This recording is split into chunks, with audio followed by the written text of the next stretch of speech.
Yellowstone dropped 8 otters into a creek so far gone the trout population had crashed to 5% of historic levels.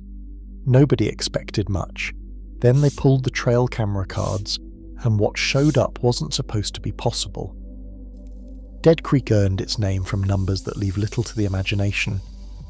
In the summer, dissolved oxygen hovered at a median of just 5.2 milligrams per litre, barely enough for the hardiest fish to survive, and well below the 6.5 milligrams per litre needed for healthy trout. Biologists swept the stream with electro-fishing gear and came up almost empty. Trout populations had dropped to less than 5% of what they were a generation ago. The creek's underwater world, once alive with darting rainbows and browns, had faded to a shadow.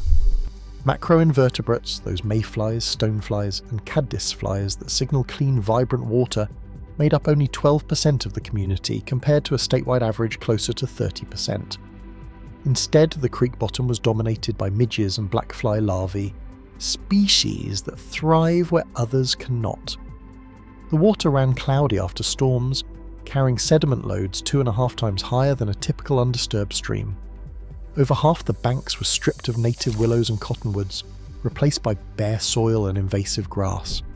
Even the beavers, nature's engineers, had vanished decades before, leaving no dams, no ponds, no refuge.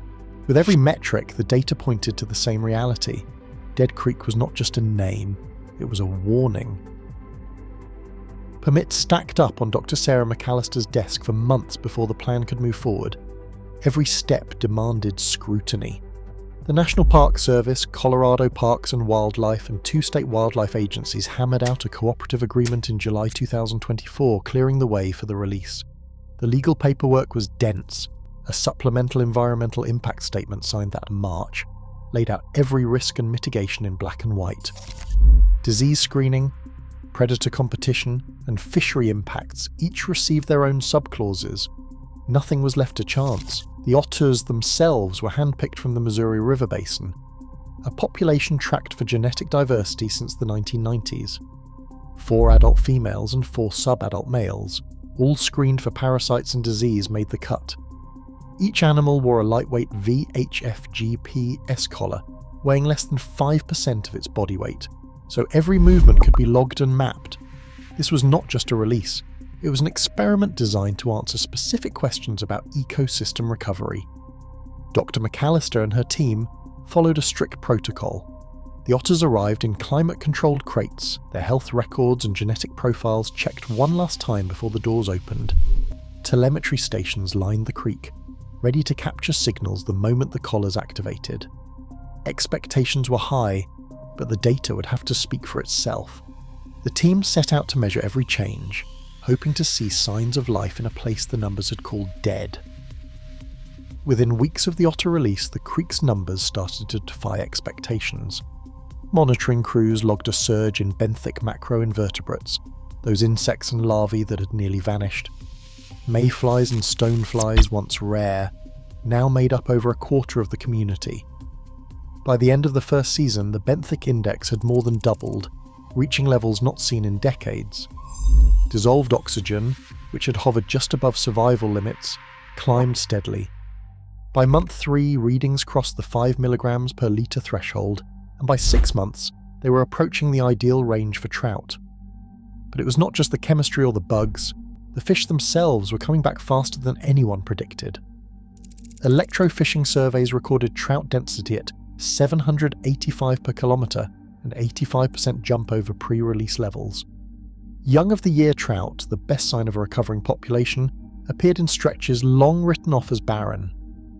Crews tracking the otters' GPS collars found them covering nearly 3 times the expected range, exploring new side channels and deep pools.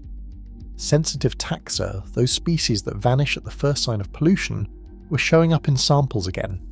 Each data point suggested a pattern. The creek was gaining momentum, and the pace of change was accelerating. The numbers hinted at something bigger happening beneath the surface, something no one had dared to predict. A single video file, labelled with a timestamp from April 12, 2026, set off a round of double checks in the Yellowstone data office. The footage had triggered a technical review. Every bite was run through an SHA 256 checksum, matching it exactly with the original camera archive log. The camera's serial number, deployment coordinates, and trigger time lined up with the field notebook entry from that morning. Forensic analysts confirmed the chain of custody. No gaps, no unexplained edits. Only then did the team allow the file to be viewed in full. Verified. In the opening seconds, 8 otters slipped through the shallows, their collars flashing in the low sunlight. But just meters upstream, a beaver works a fresh dam, hauling willow branches into place. The camera's motion sensor records both species in the same frame, the otters weaving through new pools while the beaver shapes the banks. The pond complex, absent for decades, now stretches across the floodplain, water rising against the fresh mud walls. The activity is more than a chance encounter.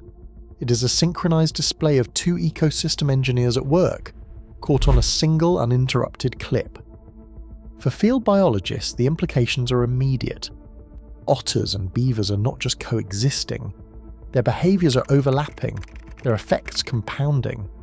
The trail camera, silent and impartial, has captured a scene that no one had predicted, and no prior monitoring had documented so clearly. The evidence is undeniable, and the questions it raises ripple far beyond a single spring morning. Nature rewrites the rules when we least expect it. Even a lifeless creek can spark back to life. Today, every reintroduction is a gamble, and sometimes the wild wins. What is your take?